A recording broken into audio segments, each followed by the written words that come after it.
Resident Evil Village was one of my favorite releases in 2021. Anyway, I realized that review was never done, and since 2021 was poor for great AAA games, this review should be on. So let's start. Having survived the events of Resident Evil 7, we find ourselves back in control of Ethan.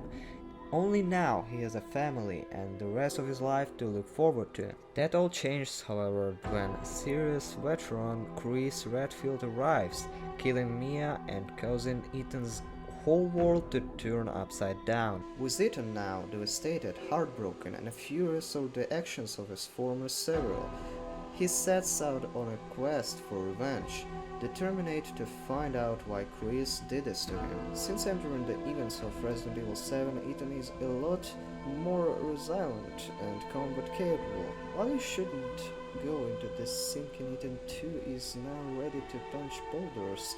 The events of Resident Evil 8 pushes our unlikely hero to his absolute limits in this freshly twisted nightmare of an adventure. Keeping in line with all of our reviews here, I won't go into too much detail on a plot, but without spoilers there are plenty of twists and turns throughout Capcom's latest.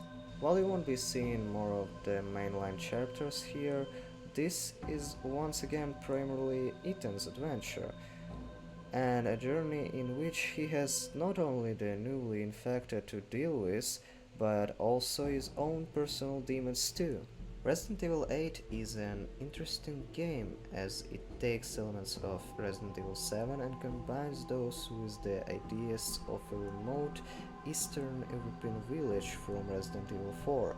This is then included into a semi-open world map where, in true Resident Evil fashion, you'll have to familiarize yourself with your surroundings, unlock shortcuts, and find the necessary keys and puzzle solutions to progress. While Village isn't too heavy on the survival mechanics, you'll still need resources to progress. Undoubtedly, you'll want to collect all of the scrap metal, ammunition, and treasure you can find. Worth noting, I usually play everything on hard difficulty, but with Village I wanted to experience the game as I'd imagine the majority of players would their first time through on standard difficulty. Now let me just say that the standard difficulty is still relatively scarce on the resource front, and a bad encounter will likely leave you empty out most of your inventory. You want to be extra careful when it comes to using your healing items, favorite guns and explosives. Of course, having so many moves to the outstanding Resident Evil 4, it wouldn't be right to exclude a mysterious, shady and hard to gauge merchant around to buy, sell and provide helpful information to you. This time around here we're graced with the weirdly lovable Duke, a morbidly obese man with a smug and all-knowing demeanor. He never seems to leave his merchant cart, and yet he's almost always where you need him the most. Resident Evil 8 really rewards you for taking the time to explore, and you'll want to do this at every given opportunity.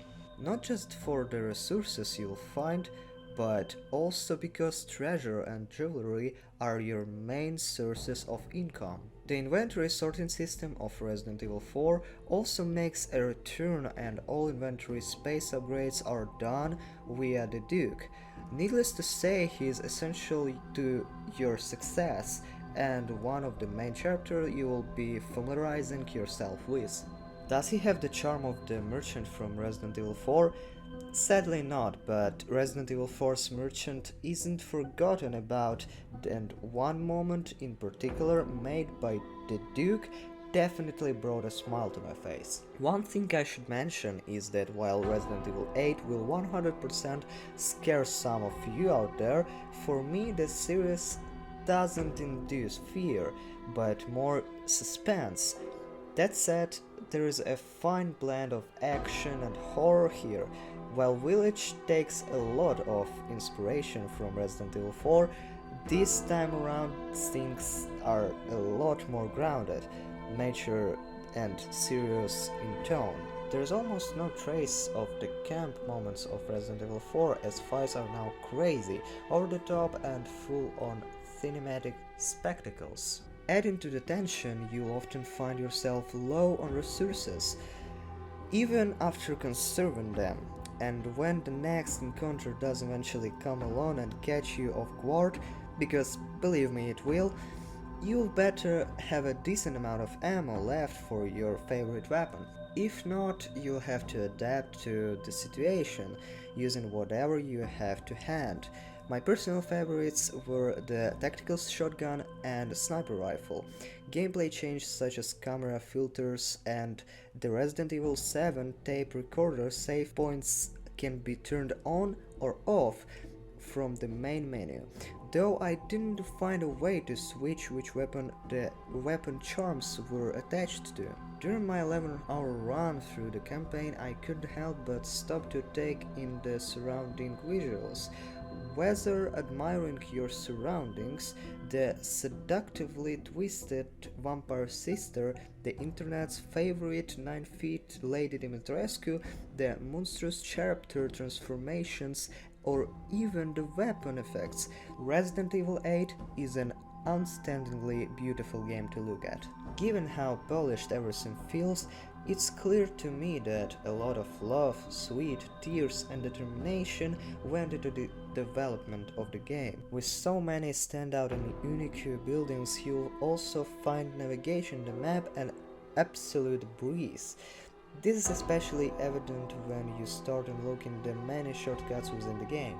If, for some reason, you struggle a little to gather your bearings, the area map does a pretty good job of showing you where you are and where you need to go. My only issue with this is once you reach a certain part in the game, you're no longer able to go back to Castle Dimitrescu. By the time I was given a treasure map, it was sadly too late to go back into the castle to grab what I've missed. Still, that's something to grab on a second playthrough. That said, there is actually a good amount of reasons to replay the game. If you're like me and love to grab all trophies, achievements for your favorite titles, there are a ton of challenges you may have missed during your first run. These include killing a certain number of enemies within the time limit, killing specific enemies during your first encounter with them, and so much more.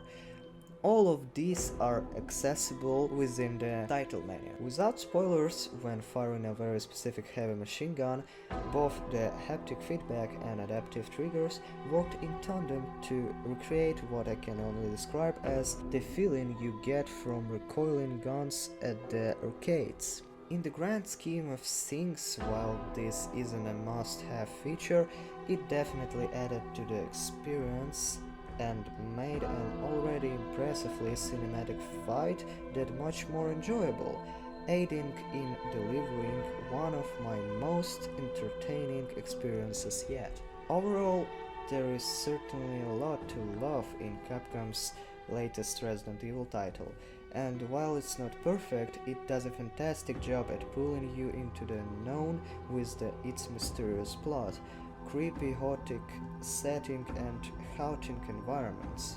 The game boasts a deeply satisfying chapter, creature design and melancholic sound design. There is a lot to be said about a game that has this much quality content, and while it would have been nice to have had a slightly longer campaign to play through, the pacing is good for the most part.